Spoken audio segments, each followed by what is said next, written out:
여러분, 그리스도인이 원수를 사랑하고 또 그에게 선을 행해야 하는 이유가 있어요.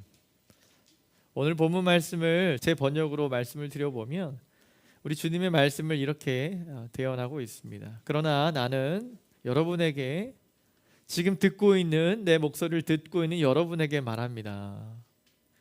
당신의 원수를 사랑하십시오. 여러분들을 미워하는 그 사람들에게 잘 대해 주십시오. 이런 말을 합니다. 우리가 주님을 사랑하고 그 사람들을 잘 대해야 되는 이유가 있는데 두 가지로 오늘 좀 살펴볼 거예요. 첫 번째로 원수를 우리가 사랑해야 될 이유는 무엇이냐면, 저와 여러분의 삶이, 그러니까 원수를 사랑하는 그것이 저를 또 여러분을 살리시고 오늘을 허락하신 하나님의 그 자비로우심을 드러내기 위해서라는 사실입니다. 여러분, 하나님은 성품을 가지고 계세요. 하나님은 사람이 아니죠. 하나님은 신입니다. 번역이 참 놀랍죠. 하나님, 신은 신이고 하나님은 하나님이세요. 하나님이 어떤 분일까 쉽게 이야기하기 어려운 주제이지만 우리는 성경이 하나님이 자기 자신을 인생에게 주시는 계시라고 우리는 믿기 때문에 성경을 통해서 하나님이 어떤 분이신가, 추상적이고 포괄적인 것 말고 굉장히 구체적인 그분의 성품을 조금 살펴보려고 합니다. 마태복음 5장 44절부터 45절을 보면 우리가 큐티를 하고 있는 내용이기도 하지만 산상수훈에 있는 말이에요. 동일한 말이 나오죠. 44절 45절을 제가 읽어드릴게요. 그러나 나는, 예수님이에요, 너희에게 말한다. 너희 원수를 사랑하고 너희를 핍박하는 사람을 위해 기도하라. 45절, 그리하면 너희가 하늘에 계신 너희 아버지의 아들들이 될 것이다. 하나님께서는 악한 사람이나 선한 사람이나 똑같이 햇볕을 주시고 의로운 사람이나 불의한 사람이나 똑같이 비를 내려주신다. 여러분, 우리가 44절 원수를 사랑하라라고 하는 말씀은 우리 많이 들어봤어요. 또 우리가 눈으로 확인할 수 있죠. 근데 그 이유에 관하여는 우리가 조금 그 명령 자체가 너무 무겁기 때문에 생각 안 하실 수도 있지만 45절에 특별히 오늘 누가복음도 그렇고요, 마태복음도 이렇게 얘기해요. 그렇게 하는 행동은, 그런 행동을 여러분들이 해야 될 이유가 뭐냐면, 그렇게 행동을 함으로 저와 여러분이 하늘에 계신 아버지, 그러니까 하나님의 자녀, 하나님의 아들과 딸이 될 것이기 때문에.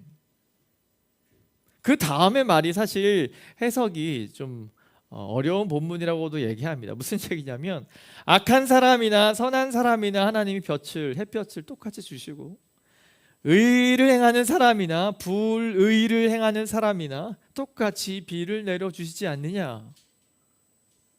네, 여러분의 그 반응과 똑같아요. 45절의 이 앞과 뒤의 문맥이 그래요.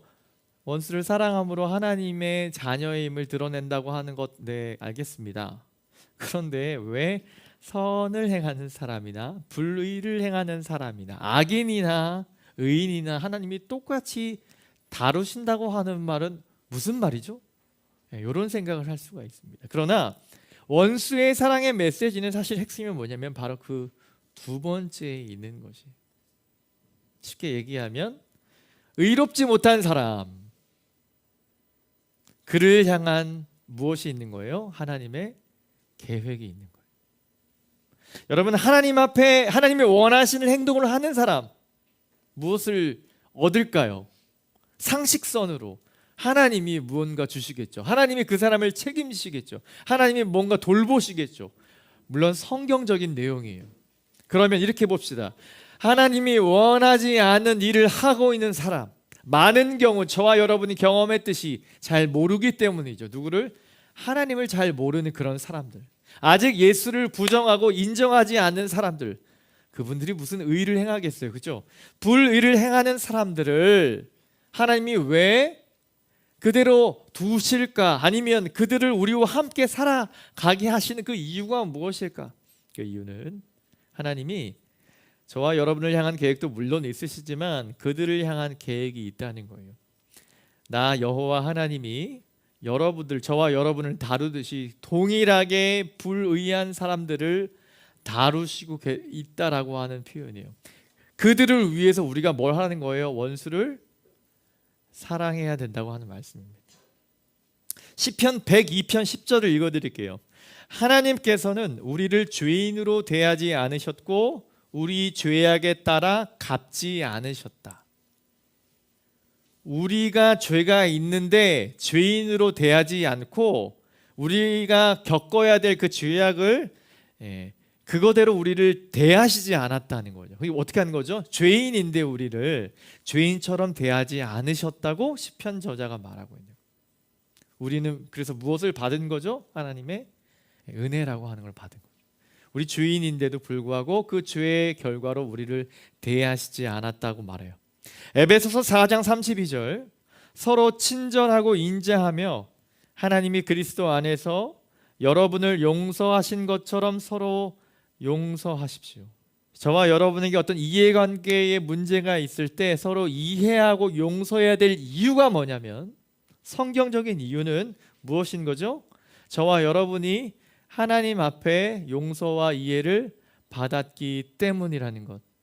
그것과 더 나아가서 그들을 이해하고 용서하는 저와 여러분의 정황상 그것을 바라보며 그 이해와 용서를 받는 그 대상이 누구를 보게 된다는 거예요? 하나님을 보게 된다는 겁니다. 그러므로 그리스도인이 하나님의 능력으로 원수까지 사랑하려고 애쓰면서 이렇게 살 때에 우리는 다른 식으로 이야기하면 하나님이 어떤 분이신지를 지금 알리고 산다는 거예요. 앉아보세요. 하나님이 어떤 분, 하나님이 여러분을 사랑하세요. 사형리로부터 시작하는 내용들, 복음, 전도, 선교 좋아요. 너무 중요한 툴이에요. 그런 것들을 이야기하지 못할 상황도 물론 더욱 많습니다.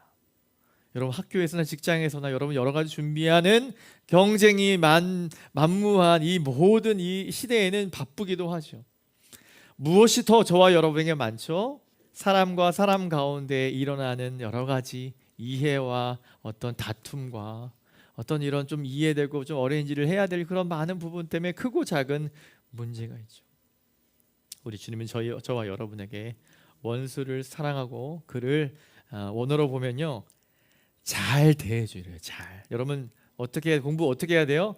잘 알죠? 잘 해야 된다고 하잖아요. 우리 주님이 뭐라고 하냐면 너를 미워하는 사람을 잘 대해주래요.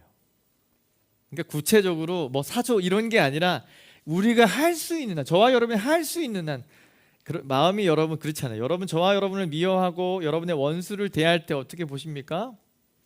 받은 대로 돌려주리라, 혹 그 이상 돌려주리라 이런 생각만 갖고 있잖아요. 그렇죠?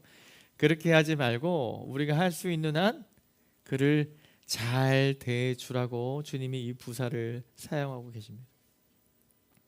자, 첫 번째 이유는 이것이었습니다. 저와 여러분이 원수를 사랑하고 그에게 잘 대해줌으로 하나님은 저와 여러분을 통해서 하나님 자신의 그 자비하심, 죄인을 용서하고 이해하고 기다리고 인내하고 다시 시간을 주시는 그 자비하심을 저와 여러분을 통해서 보여주고 싶어 하시는 거예요. 햇볕이 왜 여러분 그런 거 아시죠? 정말로 극악무도한 죄를 저지른 이들이 감옥에서 그렇게 우리 사회적인 보호를 받잖아요. 사실 그것도 보호입니다. 그죠? 적절한 재판이 이루어질 때까지 그 사형수를 할지라도 보호해 주잖아요. 근데 그것도 여러분 댓글이나 이런 거 보면 그렇게 나라가 세금을 들여서 그들까지 보호해 줄 필요는 없지 않습니까? 라고 하는 얘기도 사실 있어요. 여러분 그렇게 보호해 줘야 될 이유가 무엇일까요? 여러분 말씀의 차원에서 정말 큰 죄를 저지른 어떠한 사람일지라도 하나님이 뭐를 주시나요?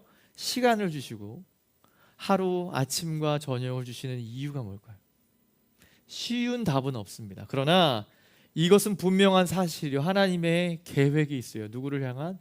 그 죄인을 향한. 저와 여러분을 향하여 주셨던 그 은혜가 우리한테 발휘되어지고 그리스도인으로서 저와 여러분의 삶의 그 이해관계 가운데 여러분이 딱 멈춰질 때 여러분이 그들을 안고 위로하고 용서의 마음과 제스처로 나아갈 때 처음은 이런 거겠죠. 저러다 말겠지. 그래 뭐 목사니까 기독교인이니까 교회 다닌다며 그러니까 내게 뭐 이런 얘기를 하겠지. 오케이. 그 시간 좀 더 지나가야 돼요. 좀 더 그에게 사랑과 용서의 마음으로 나아가면 조금 그 이후부터 조금 독한 친구군 이런 생각을 하게 되겠죠. 조금 더 지나게 되면 뭘까요? 너는 예수를 믿는구나. 너는 네가 믿는 신이 정말 있나 보다 이런 생각을 하게 되겠죠. 여러분 많은 시간 선교는 이렇게 일어납니다. 많은 시간 전도는 이렇게 일어나요. 물론 사역일을 통해서 그런 시간이 있지만 제일 처음 하나님에 대한 존재와 용서와 사랑을 여러분 마주하게 될 때는 정말 생생한 저와 여러분과 관계에 나오는 그 인생으로부터 시작된다는 거. 이건 하나님의 방법이에요. 그게 하나님의 지혜예요. 여러분 원수를 이해할 수 있습니까? 용서할 수 있습니까? 우리는 할 수 없어요. 우리 주님을 기억하며 저와 여러분을 용납하신 주님을 기대하고 주님을 바라볼 때 우리는 그런 마음이 조금씩 우리 안에 스며들게 됩니다. 제가 몇 주 전에 한 분과 이렇게 만남을 가졌어요. 그런데 그분이 최근에 다시 만나서 저한테 이런 얘기를 하더라고요. 몇 주 전에 목사님을 뵐 때 저와 대화할 때와 최근에 대화할 때와 표정과 이 느낌이 많이 다르다는 거예요. 그래서 무슨 말씀인가 라고 생각을 했더니 저는 전혀 내색하지 않고 제가 했던 말은 일상적인 어떤 업무적인 얘기였습니다. 그런데 그분이 저에게 이런 얘기를 했어요. 그때 목사님의 마음에는 뭔가 복잡하고 그런 마음들이 더 많이 느껴졌다고 얘기하더라고요. 저는 그 이야기를 어제 들으면서 이게 느껴지는구나. 여러분 커뮤니케이션을 공부한 친구가 있을까요? 여러분 언어 커뮤니케이션에 보통 커뮤니케이션이 잘 된다라고 하는 관점에 언어적인 비언어적인 속성이 두 가지가 있다고 하죠. 여러분 어떤 것이 의사 전달을 한다고 하죠? 당연히 언어적인 속성이 있지만 우리의 마음과 관계의 시작과 끝은 무엇이 되죠? 비언어적인 속성이라고 하죠. 비언어적인 속성이 뭐죠? 밥 먹었어요? 그러면 뭐예요? 네 먹었어요. 하지만 이렇게 표정과 정황상 봤을 때 여러 가지 사회적인 어떤 분위기와 이런 것 때문에 이렇게 이야기하는구나. 저 친구가 뭔가 내게 하고 싶은 말이 있는 건가? 여러 가지 생각들을 하게 되죠. 여러분 사실 그것이 진실인 경우가 많죠. 저와 여러분이 원수를 대하고 그냥 예수를 알기 때문에 거저 말하는 어떤 용서와 사랑의 제스처, 믿음의 제스처, 여러분 그 진위는 우리 주님이 다 아시죠. 그러나 누가 또 동일하게 압니까? 여러분과 가까운 분들이 다 알고 있어요. 저는 그분의 얘기를 들으면서 너무 놀라며 제가 사람을 한 명 한 명 대할 때마다 하나님이 내게 주신 사람이라고 하는 생각을 잊고 대했구나 이런 생각을 했습니다. 그만큼 저와 여러분의 이 인생과 삶의 태도는 너무 중요한 사실을 여러분 기억하시기 바라요. 두 번째, 우리가 원수를 사랑해야 될 두 번째 이유가 무엇이냐면 우리의 마음에 그리스도인의 마음에 하나님으로 만족되고 복수라든지 자기 높음이라든지 돈이나 세상의 안전에 대한 갈망이 우리 안에 이끌어지지 않기 때문에 오직 주님만으로 하나님으로 만족하는 사람이 그리스도인이기 때문에 원수를 사랑하게 된다는 겁니다. 무슨 얘기냐면 이 문제는 만족의 관점에서 생각해 보아야 됩니다. 여러분 이 부분을 고민하면서 저는 생각해 봤습니다. 나에게 원수가 누구인가?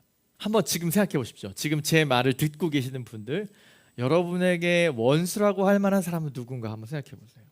제가 한 30초 드리겠습니다. 여러분에게 있어서 원수라고 할 만한 사람이 누굴까? 옆에 쳐다보면 안 돼요. 지금은 절대 보면 안 돼요. 앞에만 응시하시고. 내 생각에 원수가 누굴까?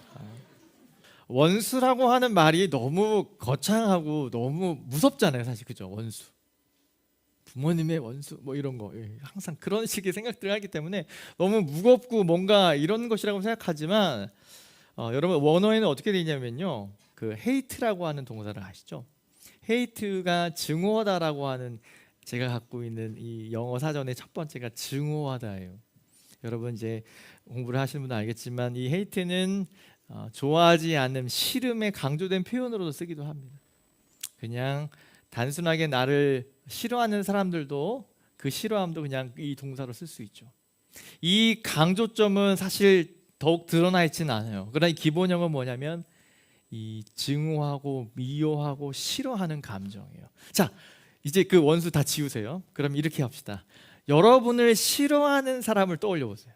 여러분, 싫어하는 감정과 원수에 대한 이 감정은 성경적으로 보면 다르지 않다라고 보셔야 돼요. 그래서 우리 주님이 말하는 원수를 사랑해라 라고 하는 이 원수는 어떻게 보면 여러분을 싫어하는 사람이 원수라고 볼 수 있어요. 성경적으로. 한국 역사 이런 게 아니라 성경적으로 원수는요, 먼 곳에 있는 것이 아닌 저와 여러분의 한 주간 아니면 오늘 아니면 가까운 시간 가운데 저 친구는 왜 나를 미워하지?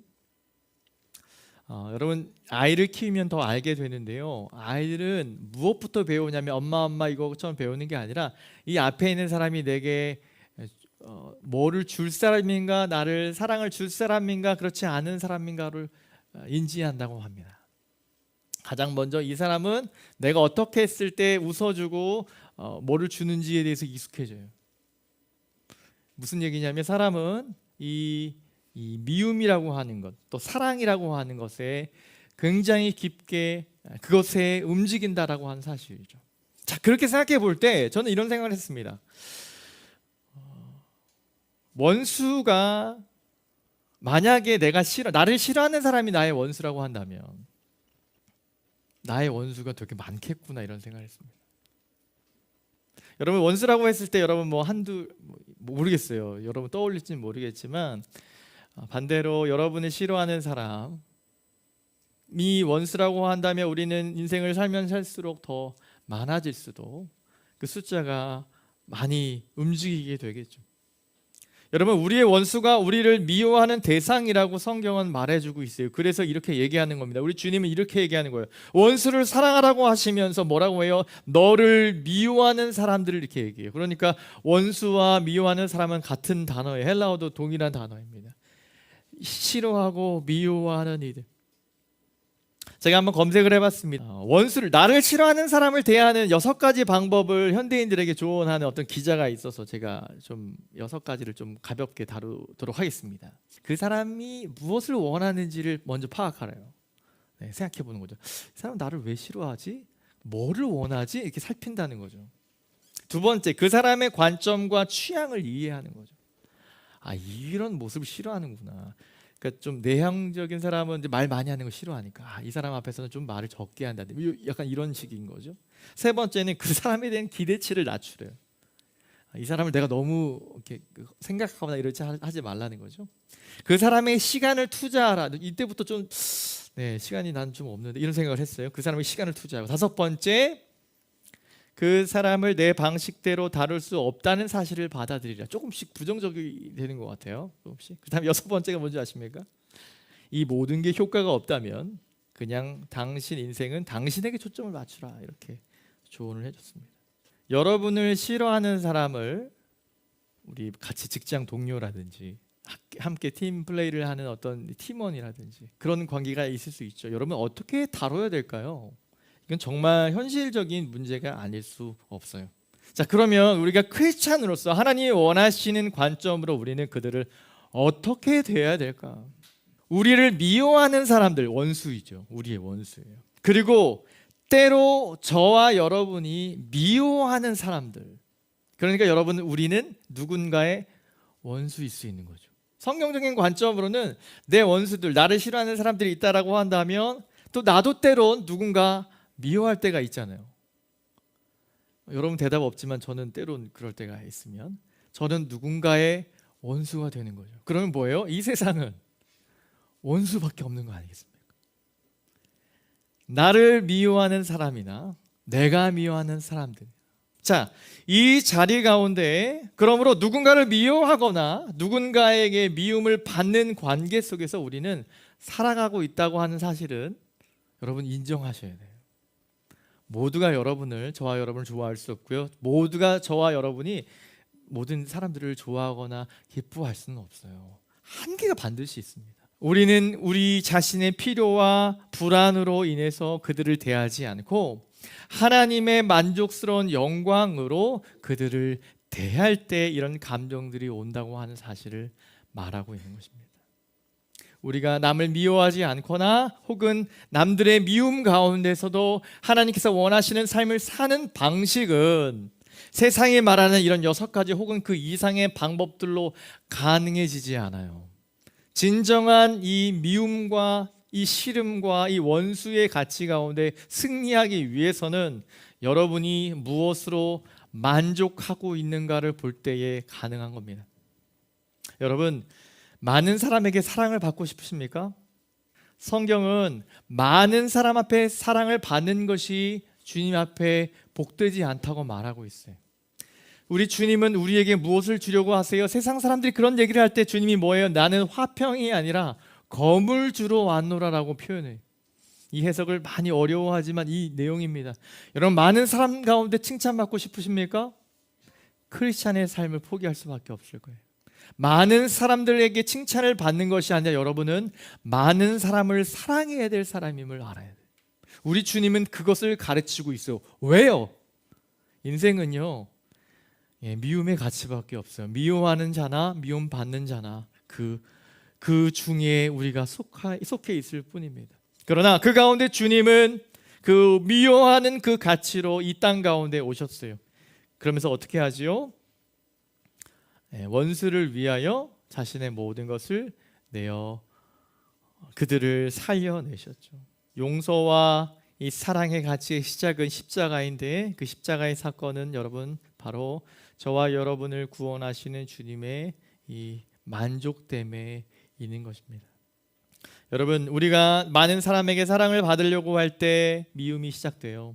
5사람의 사랑을 받으면 그 5사람의 사랑을 다 받지 못한 나 말고 다른 이들이 여러분을 질투하기 시작할 거예요. 그 시기와 질투의 감정은 끊임없이 여성적인 것도 아니고요, 모두에게 인간이 경험하는 일입니다. 시기와 질투가 만연한 이 사회에 참 사랑이 존재할 수 있을까요? 많은 사람들이 부정적으로 말하죠. 하지만 그 미움이 가득한 세상에 누가 오시죠? 예수님이 오시는데 그분이 무슨 이름으로 오세요? 사랑으로 오시는 거예요. 크리스마스는 무엇이 오신 사건입니까? 지금 관점으로 보면 미움 가득한 곳에 사랑이 오신 겁니다. 사랑의 모습으로 이 원수와 미워하고 미움받는 이 치열한 인생 가운데 사랑으로 사신 그 사랑이 우리에게 귀한 본을 보여주시는 것이죠.